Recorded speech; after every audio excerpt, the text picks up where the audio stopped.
Today I want to revisit my Mentaiko Pasta recipe with a lighter, alternate version, so stick around.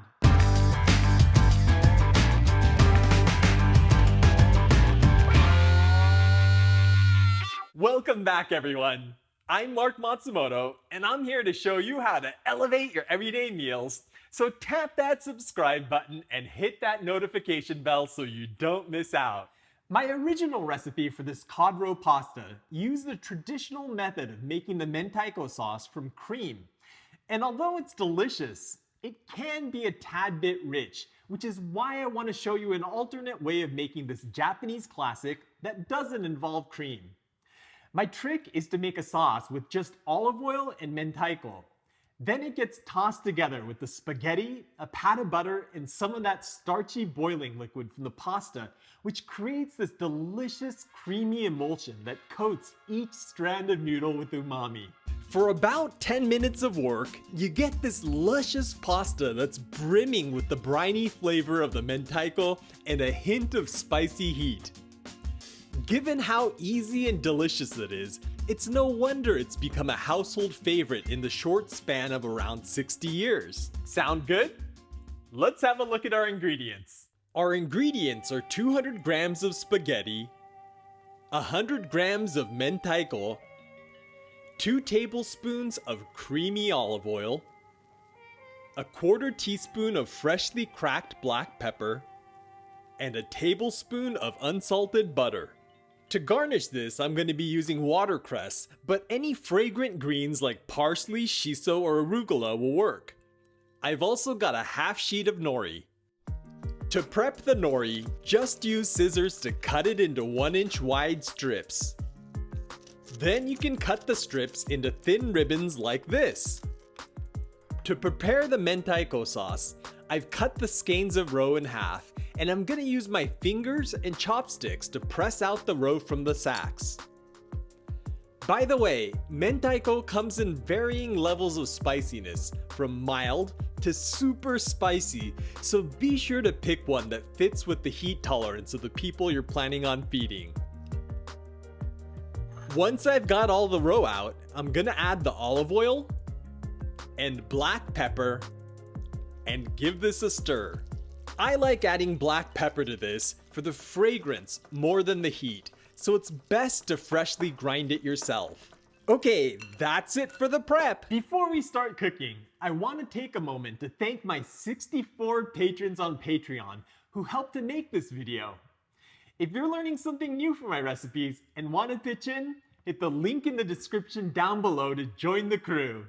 I've got 5 cups of boiling water here, and I'm gonna add a half teaspoon of salt to it. Then I'm gonna add the spaghetti and use tongs to submerge the pasta under the water as quickly as possible without breaking it. In case you're wondering why I'm boiling this in such little water, it's because we want the starch coming out of the spaghetti to thicken the water, because this is what's gonna create the base for our sauce. If you have too much water in the pot relative to the pasta, it's gonna result in a watery sauce. Now I'm just gonna set the timer for the time specified on the package and let the noodles cook.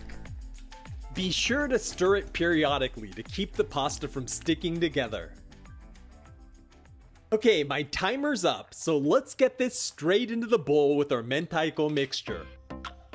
The idea here is to not only transfer the spaghetti, but you also want to get some of that boiling liquid into the bowl. Now I'm just going to toss this together. Oops, can't forget the butter.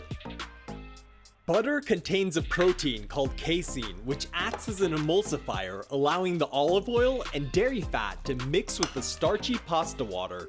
If the spaghetti starts getting sticky like this, it's time to add some more pasta water.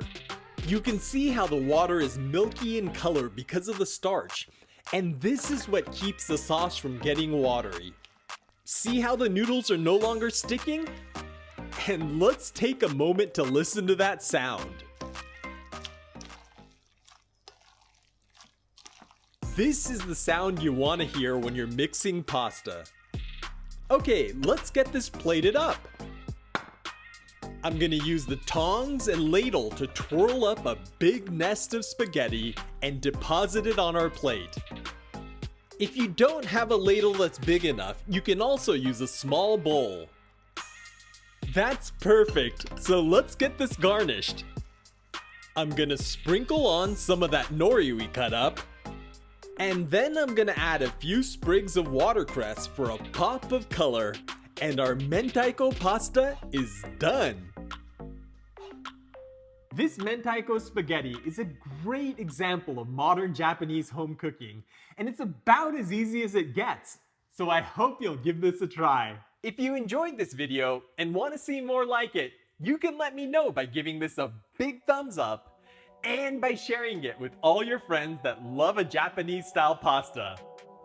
Well, I'm gonna go have this before it gets cold, but I'll catch you in the next one.